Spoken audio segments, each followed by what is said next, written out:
All right, welcome to another video. So first thing I want to do is give a shout out to this channel, Theo-T3.gg. I think T3-TG is a like an aggregate. Yeah, it like aggregates all this stuff. So like, he's on Twitter, YouTube, Twitch, Discord, GitHub. So if you want to see everything he's doing online, you can go to this aggregate link. Yeah, big fan. He's doing a deep dive into the CrowdStrike issue. Anyone following this channel who's in IT should be familiar with this issue. It was a software update from a company that deals with cybersecurity. That I think the best explanation is just they were trying to do something in good faith and made a mistake, which unfortunately is the state of things with Windows.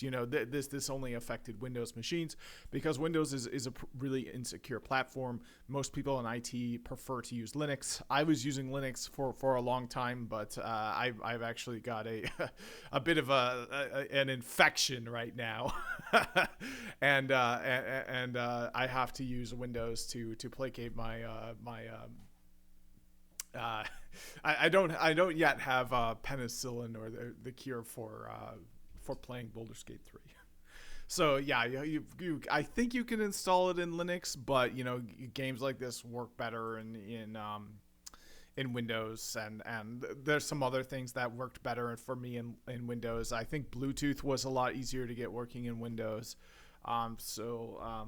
Yeah, I was using it for a while. I was using Linux for a while, and I was really liking it. Like, I'd like to go back to Linux, but you have to make some sacrifices, right? Like which sometimes work to your advantage anyway. Like, if you're not really like happy with where you are in your career, you should be doing skill development. You should be like taking job interviews. You shouldn't be playing Baldur's Gate 3 all day. All right. Yeah, great channel. Shout out, subscribe. I'm subscribed. The other really cool thing about him, I think it's kind of rare to find. And I'm not, I don't even really qualify as this, to be honest. He's a former Netflix employee. Like, he knows his stuff across a really broad thing. He goes into technical deep dives, yeah, has some really well formed professional opinions. So yeah, former Netflix employee at the height of Netflix's technological dominance, We've dives all heard about into Prettier.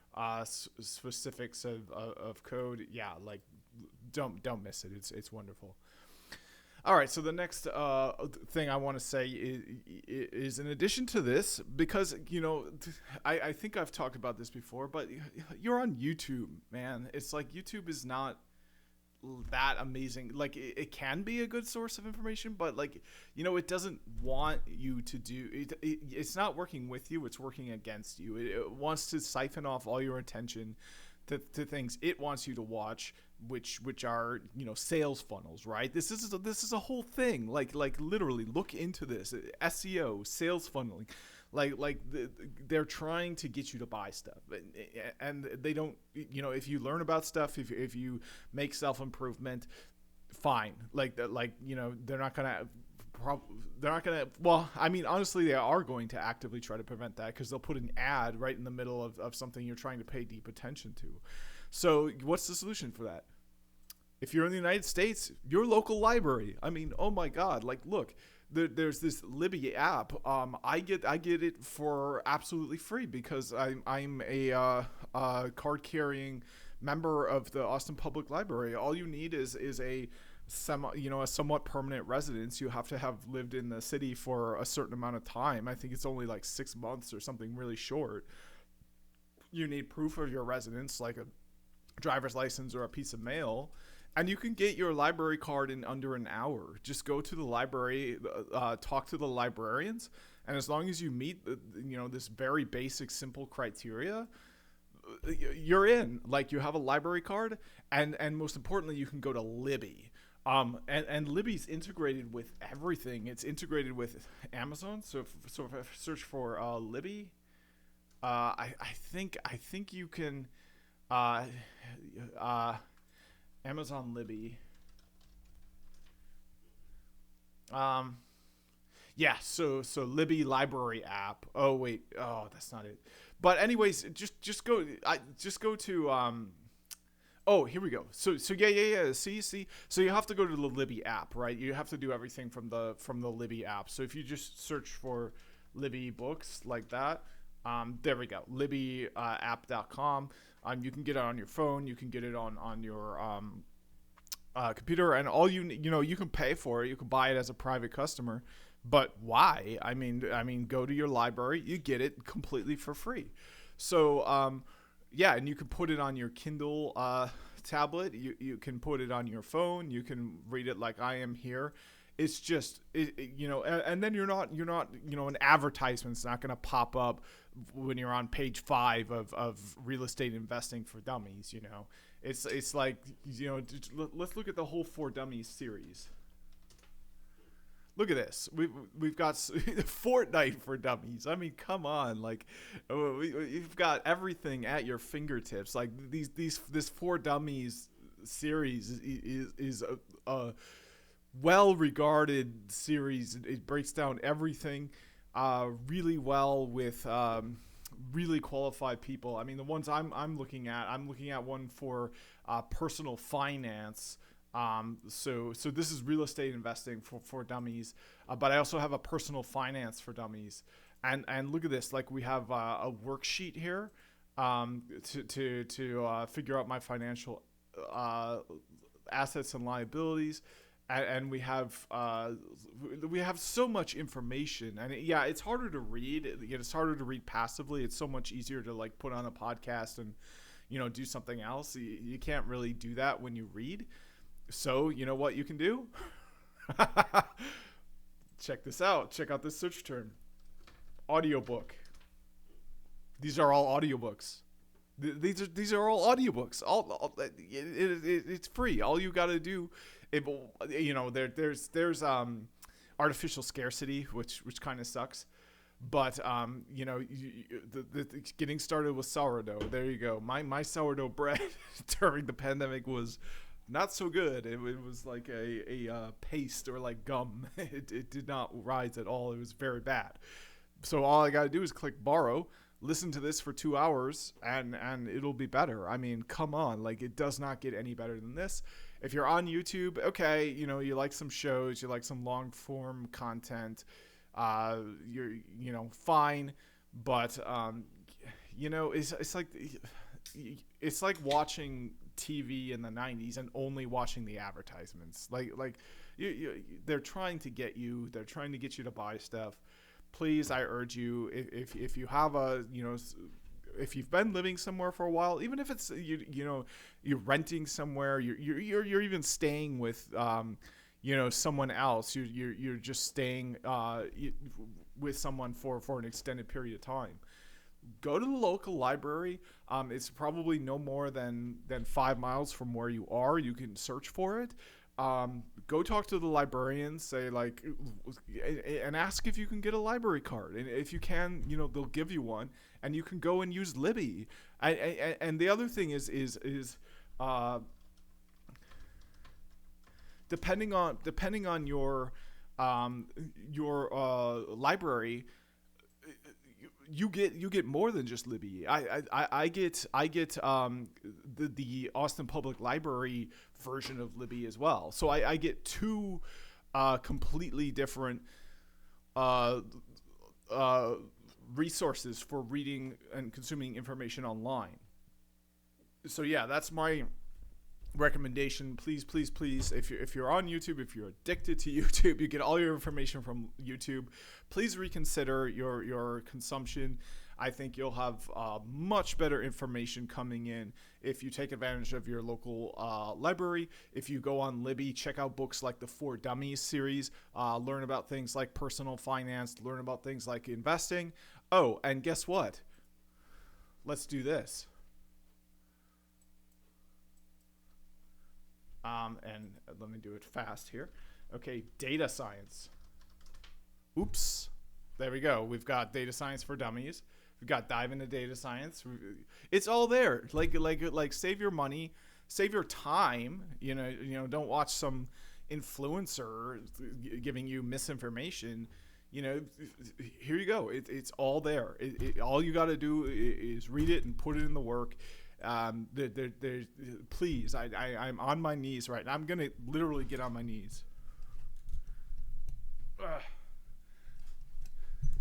All right, and I don't have my camera yet, but that's coming up. Okay, on my knees, my hands are folded, and I'm begging anyone watching this channel, please, please, please, please, please, read books, get good sources of information, learn from experts, use your money wisely. You get these books for free from the public library, so like please, please, please, please, please. Okay. And that's kind of more of a begging to myself, to be honest, because I definitely make a lot of mistakes when it comes to the information that I consume. All right, so speaking of which, let's move on and keep doing what I've been doing. It would be better to take my own advice, I think, and check out a book from the library on something like data science for dummies. Oh, it'd be so perfect. Diving into data science, oh, it'd be so perfect. But unfortunately, yeah, I'm gonna continue with this Juniper validated AI design because I'm I guess not smart enough to do something else, even though I just begged everyone watching my channel to not act like I am going to act. Yeah, I mean, let's continue. I've been pretty happy with it so far. I think it's important to kind of be exposed to this stuff. Now I've got one final thing to say before I just start reading, which I know people love when I just kind of start reading. That's the good stuff, right? We've all heard about I've Prettier. I've got multiple. I've got the NVIDIA certification going. I want to speak to that a little bit. I've got the CCNP certification series going. Want to speak to that. Prompt engineering. So I started a bunch of new series recently, and I just want to speak to each of them briefly. The Juniper validated design, I just think it makes so much sense. It's short. It's only 64 pages. It's going to show me, everything I need to know. So that makes sense. I'm going to stick to that. NVIDIA certification also, it's NVIDIA. Like you can't get left behind, right? So I actually already finished the introduction to AI in the data center self-paced course on Coursera.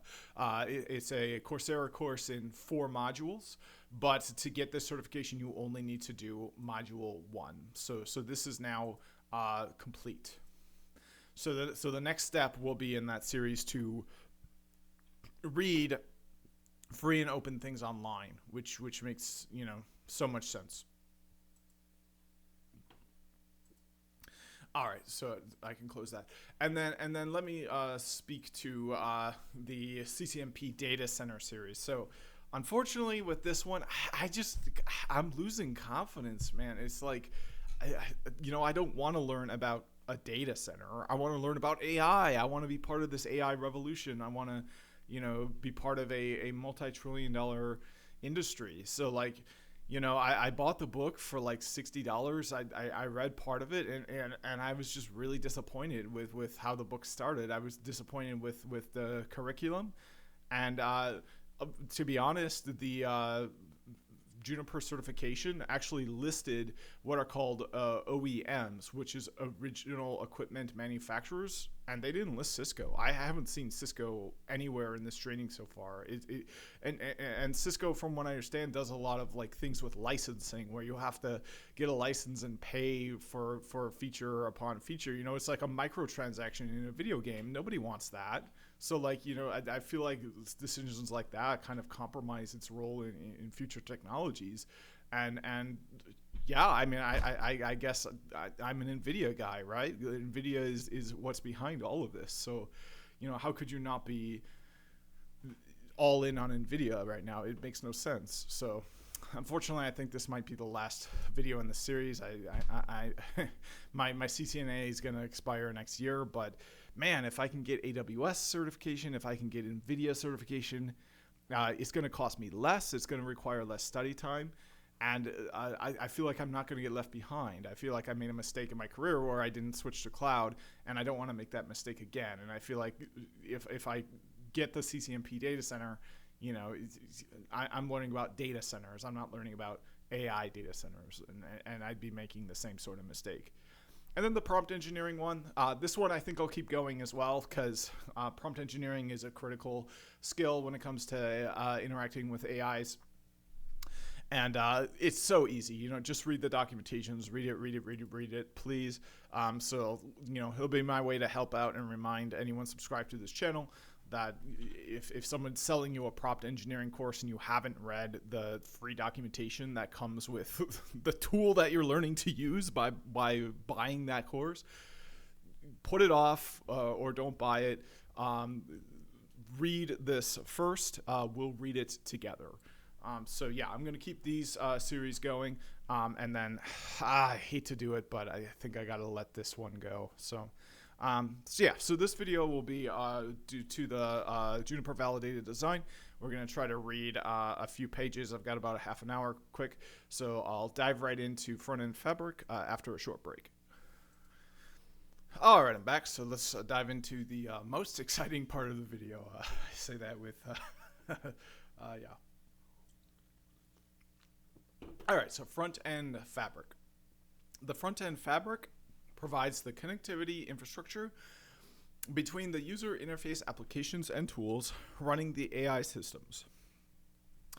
These interactions deal with the orchestration of the training and inference tasks and are not expected to generate the same amount of network traffic and data flows as the backend, nor have strict requirements regarding latency or packet drops.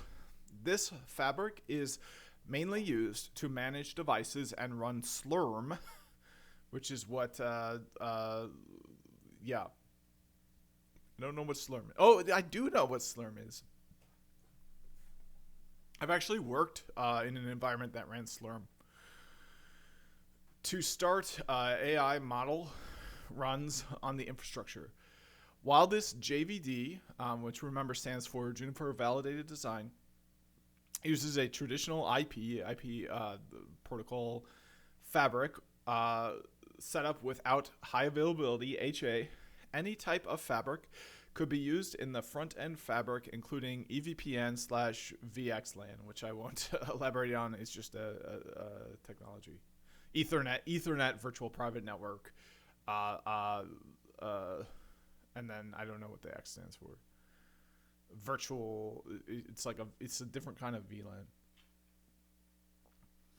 A good reference for building a more robust and capable, HA capable, high availability capable fabric is the 3-stage with Juniper Apstra JVD. So this is a link to another JVD, Juniper Validated Design. So we'll just stick to this one. We don't need to know more about making the data center more highly available. We just want to get tapped into to this, and then get an NVIDIA cert and an AWS cloud cert.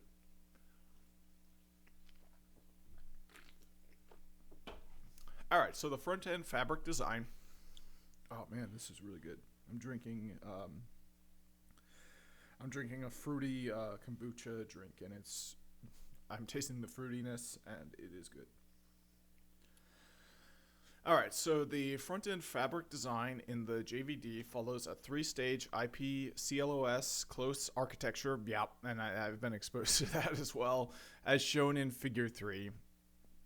Front-end leaf switches, QFX 5130-32CD, 2 of them connected to the front-end spine nodes. GPU servers, Weka storage devices, Weka is a company, and AI systems management tools, headend-SVR-0 :1-3. So that's a command prompt, it looks like. So SVR-0-1, so you've got 4 of those. are connected to these switches. And then front-end spine switches, QFX 5130-32CD. Two of those are connected to the front-end leaf nodes. The switches are connected as described below. GPU and storage servers to leaf node. So we've got 100 gigabit Ethernet links, which is surprising to me. I thought this was all InfiniBand. Let me ask the AI about this. This is interesting.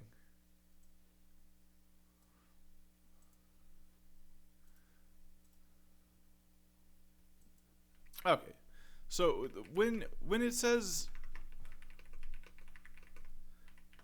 in the screenshot, does that mean Ethernet? I thought InfiniBand was used for not Ethernet.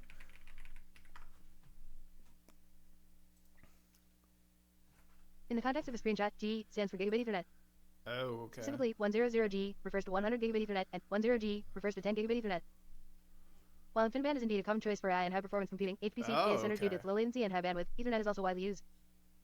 Ethernet technology, particularly at higher speeds like 100G and 400G, can offer sufficient performance for many AI workloads and has the advantage of being widely supported, cost-effective, and easier to integrate with existing network infrastructure. Okay. The choice between Ethernet and InfiniBand often depends on specific performance requirements, budget constraints, and existing infrastructure. Okay, so when you make a choice between Ethernet and InfiniBand, are you kind of also choosing like between using Cisco, Juniper, etc. Devices versus a different kind of device that supports InfiniBand? Or can you use InfiniBand interchangeably regardless of the manufacturer of your equipment? When choosing between Ethernet and InfiniBand, there are several considerations regarding the types of devices and manufacturers. Ethernet manufacturers, major networking equipment manufacturers like Cisco, Juniper, Arista, and others primarily focus on Ethernet technologies. Interoperability. Ethernet devices from different manufacturers are generally interoperable, adhering to standardized protocols and interfaces. Infrastructure. Ethernet is the backbone of most data center networks, providing broad compatibility and integration with existing network infrastructure. InfiniBand manufacturers, companies like Mellanox, now part of NVIDIA, are key players in the InfiniBand market. Okay, give me a short answer in like 5 sentences or less.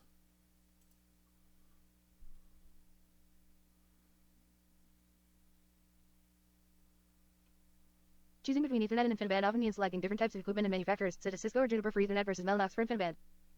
Ethernet offers broad interoperability and integration with existing infrastructure, making it cost-effective and widely used. I've used Mellanox. InfiniBand provides superior low latency and high bandwidth, crucial for high-performance computing and AI workloads. Equipment Does for Ethernet Mellanox? I've used Mellanox before. Does that support Ethernet? I think when I used it, we used Ethernet with it, right? Because we were doing things with like spanning tree. So like, the spanning tree. No, so spanning tree. You know what I'm talking about, right? Sorry, there's going to be some typos, but the context should make it clear what we're talking about. So, does spanning tree apply to InfiniBand?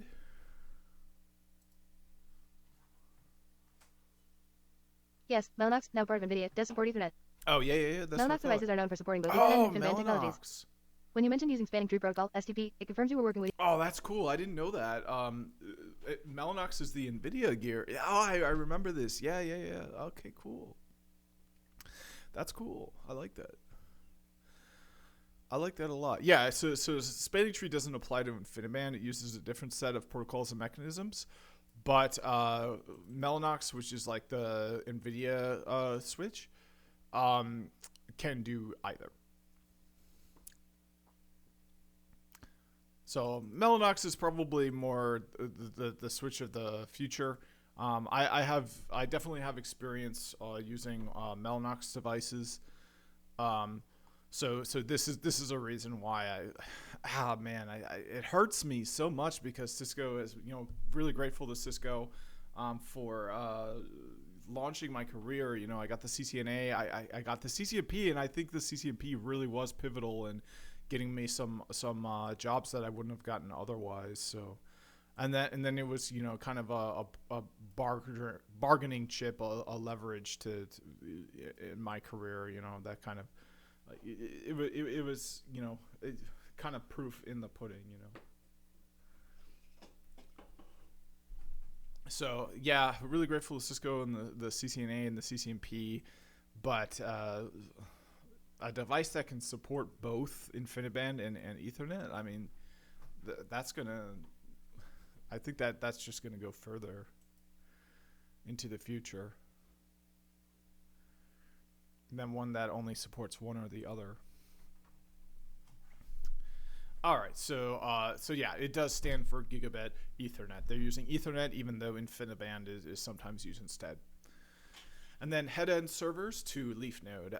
These are 10 gigabit Ethernet links. And remember, this is gigabit, B-I-T, rather than gigabyte. There's a lot of different kinds of units. Learn them. It's important to know if you have a career in technology. So it's just important that you at the very least call this a gigabit rather than a gigabyte.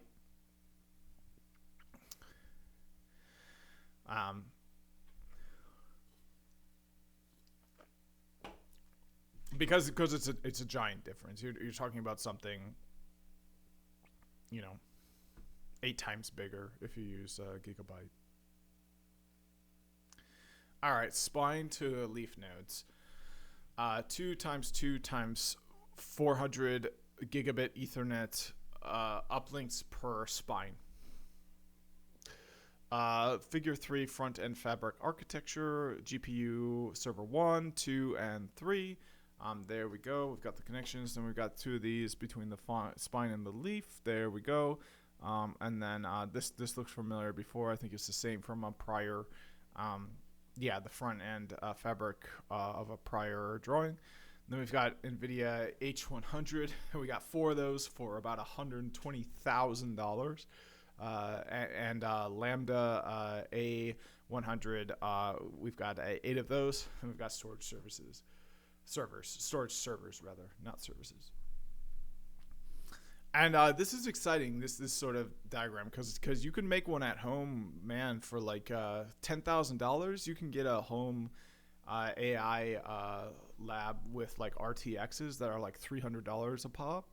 That's like, the envy of the block. You could probably do some pretty cool things on it, because one of the ways these AIs work is through reinforcement learning through human feedback, and they have like a extensive fine-tuning process. So imagine if you can fine-tune them yourself, right? And you can get the kinds of answers that you find are the most useful, and you don't have to rely on someone else doing that. It's going to be more effective. Like, it doesn't matter that it's less powerful if it's more useful. All right, so I'll advance the bookmark, and then I will take a quick break and be right back.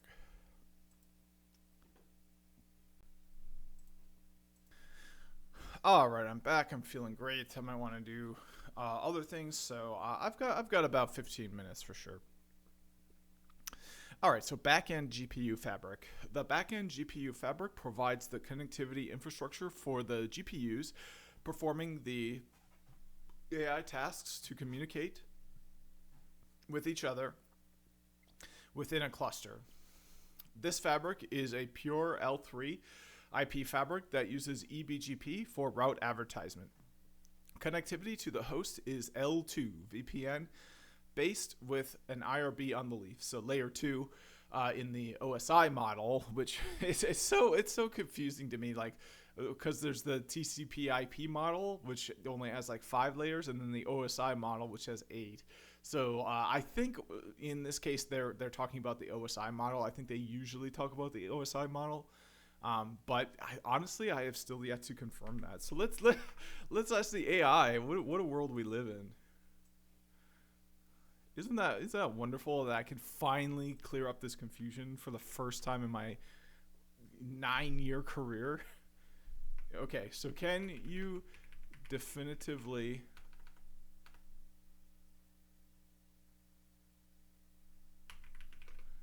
tell me whether L2 is referring to a layer in the OSI model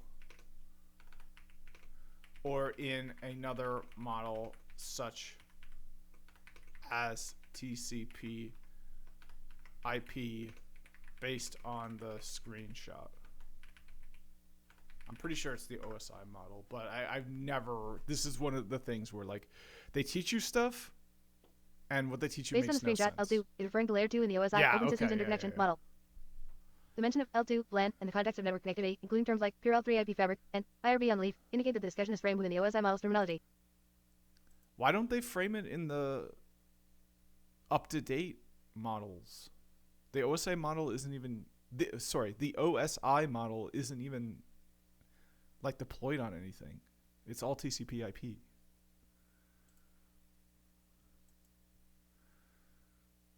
While it's true that the TCP/IP model is more practically applied in real-world networking, the OSI model remains a widely used conceptual framework for understanding and describing network protocols and interactions. Yeah, that's what I thought. Okay. Here are a few reasons why the OSI model is still referenced. Educational clarity. The OSI model provides a clear and detailed 7-layer framework, which helps in teaching and understanding the functions and responsibilities of different network components and protocols. It's 7 layers, not 8. Detailed layer functions. The OSI model's distinct layers, especially layers 1 to 4, offer a more granular view of networking operations compared to the more condensed TCP/IP model. Please do not throw sausage This can be useful for specifying protocols and technologies at different layers. Physical. Standard terminology. Despite the TCP/IP model's practical dominance, many networking terms and protocols are still described using OSI layer terminology. Transport. For instance, Ethernet is often referred to as a layer 2 technology, and IP is a layer 3 protocol. Presentation. Application. Interoperability and design. When designing complex networks and ensuring interoperability between different vendors and technologies, the OSI model's clear separation of layers can help avoid ambiguity. Industry legacy. Many networking standards, protocols, and certifications were developed with the OSI model in mind. This historical context means that a lot of documentation and best practices still reference OSI layers. In summary, while the TCP/IP model is indeed the basis for most modern networking, the OSI. But that makes it more confusing, right? You're using a framework of something that's not deployed on the devices. How does that make it less complicated to use a framework that doesn't exist? I understand your point.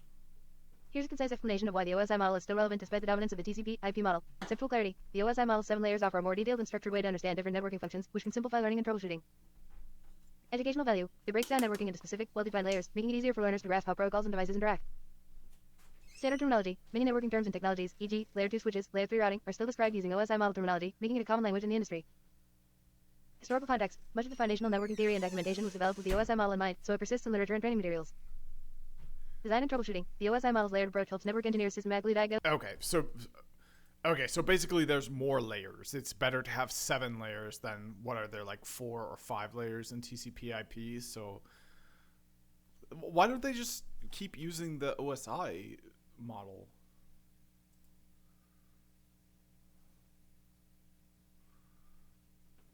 The preference for the TCP/IP model over the OSI model in practical deployments is due to several pragmatic reasons, even though the OSI model's more detailed layer structure can be beneficial for conceptual understanding. Here's a summary of why the industry largely uses the TCP/IP model. Practical relevance. The TCP/IP model aligns directly with the protocols used on the internet and most networks. It maps more closely to the actual technologies and standards that are deployed. Historical development. The TCP/IP suite was developed and adopted before the OSI model became fully standardized. By the time the OSI model was established, TCP/IP was already widely in use and proven effective. Oh, I didn't know it was newer. Simplicity and efficiency. The I thought it was TCP/IP older. model is simpler, with fewer layers, usually 4 or 5, which can make it easier to implement and manage in real-world systems. Direct implementation. The TCP/IP model was built around a set of protocols like IP, TCP, and UDP that were immediately practical and deployable, while the OSI model was more of a theoretical framework that had a full suite of corresponding protocols initially. Okay. Why not just use the OSI model? Deployment reality. The TCP/IP protocols are the backbone of the internet and most networks, so using the TCP/IP model is more intuitive for working with these protocols. Interoperability and standards. Network devices and systems are built to be interoperable using the TCP/IP protocols. Shifting to the OSI model would require rethinking this established interoperability. Industry momentum. The networking industry has decades of momentum using TCP/IP. Changing models now would require massive re-education and re-engineering. The hybrid approach, while the TCP/IP model is used for practical implementations, the OSI model is still valuable for educational purposes. It provides a detailed framework for understanding how different network functions interrelate. Troubleshooting. It offers a systematic approach to diagnosing network issues by layer. Documentation and communication. It helps provide a common language for discussing networking concepts. In conclusion, Okay, so does ISIS have anything to do with the OSI model? Because I know that it has ISO addresses. yes, it is intermediate system to intermediate system, is directly related to the OSI model. It is an interior gateway protocol, IGP, used for routing within an autonomous system and was originally designed by the International Organization for Standardization, ISO, for use in OSI networks. Key points. OSI model. It operates at the network layer, layer 3, of the OSI model. ISO addresses. It is used as ISO addressing, network entity titles or nets, which are part of the OSI protocol suite. Protocol use. Although this was designed for OSI, it has been adapted to support IP routing and is used in both IP and OSI networks. In essence, it is an OSI protocol that has been adapted for use in TCP/IP networks, making create a timeline of the most relevant and widely used network protocols. The timeline should be the dates at which they were first adopted from oldest to newest.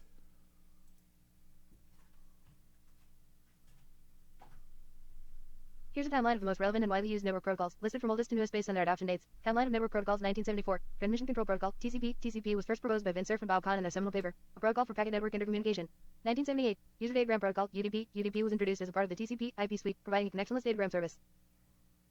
1980. Internet Protocol, IP. The IP protocol was standardized with the publication of RFC 760, defining IP as the principal communications protocol for relaying datagrams across network boundaries. 1981. Post Office Protocol, POP. POP1 was introduced to retrieve emails from a remote server. 1982. Simple Mail Transfer Protocol, SMTP. SMTP became the standard protocol for sending emails.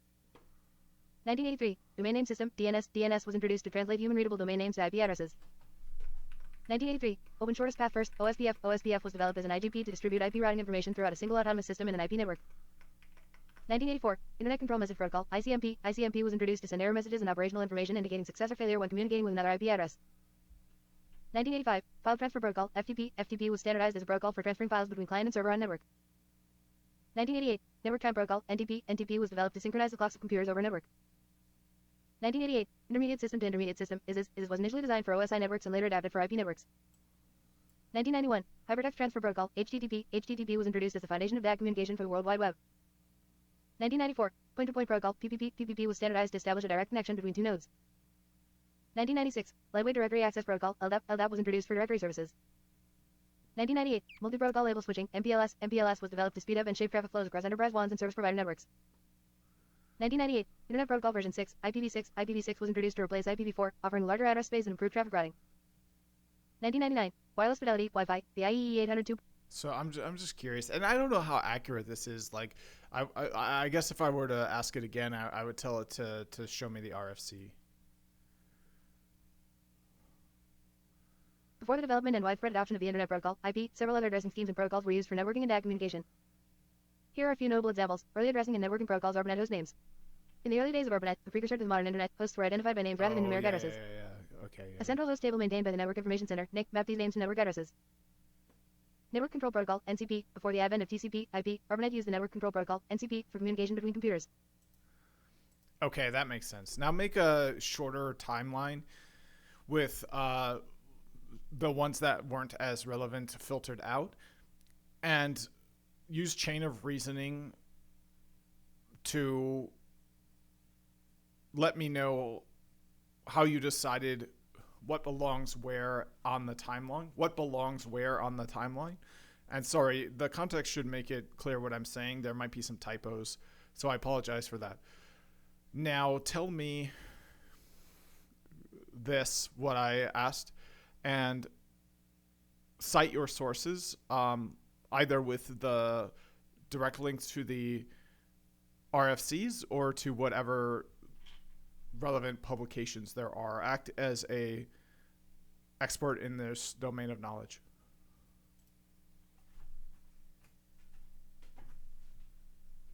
Shortened timeline of relevant network protocols. There is a streamlined timeline of the most relevant and widely adopted network protocols, highlighting those that had significant impact on networking. This selection is based on the protocol's historical importance, widespread adoption, and continued relevance. 1974. Wi-Fi Transmission Control Protocol, TCP. TCP, as introduced by Vint Cerf and Bob Kahn, laid the foundation for reliable, ordered, and error-checked delivery of data over networks. 1980. Internet Protocol, IP. IP, specified in RFC 760, became the cornerstone for routing packets across interconnected networks, forming the basis of the modern Internet. 1983. Domain Name System, DNS. DNS, described in RFCs 882 and 883, revolutionized how devices on the Internet were identified, replacing numerical IP addresses with human-readable names. 1983. Open Shortest Path First, OSPF. OSPF, as an IGP, improved network efficiency and scalability by dynamically adjusting routes based on current network conditions. 1988. Intermediate System to Intermediate System, ISIS was crucial for its robust and scalable design, later adapted to support IP networks. 1991. Hypertext Transfer Protocol, HTTP. HTTP, documented in RFC 2068, became the fundamental protocol for the World Wide Web, enabling the retrieval and presentation of web pages. 1998. Multi-Protocol Label Switching, MPLS. MPLS, standardized by the IETF, enhanced the speed and efficiency of data flow across large networks, crucial for modern telecommunications. 1999. Wireless Fidelity, Wi-Fi, the IEEE 802.11b standard for Wi-Fi made wireless networking accessible and practical for both enterprise and home use. Chain of reasoning for selection, historical impact, TCP and IP were chosen for their foundational role in developing the Internet as we know it. Without these protocols, the modern Internet's architecture would not exist. HTTP was included for its pivotal role in the development of the World Wide Web. Widespread adoption. DNS was selected due to its universal adoption for resolving human-readable domain names to IP addresses, a critical function for the Internet. Wi-Fi was included because it transformed network accessibility and mobility, having a profound impact on how we use networks. Technical relevance and advancements. OSPF and ISIS were chosen for their advancements in routing protocols, which are essential for efficient and scalable network operation. MPLS was included for its significance in improving the efficiency and speed of data transmission in large-scale networks. Sources: Transmission Control Protocol, TCP, RFC 675. Internet Protocol, IP, RFC 760. Domain Name System, DNS, RFC 882, RFC 883. Tools, IETF.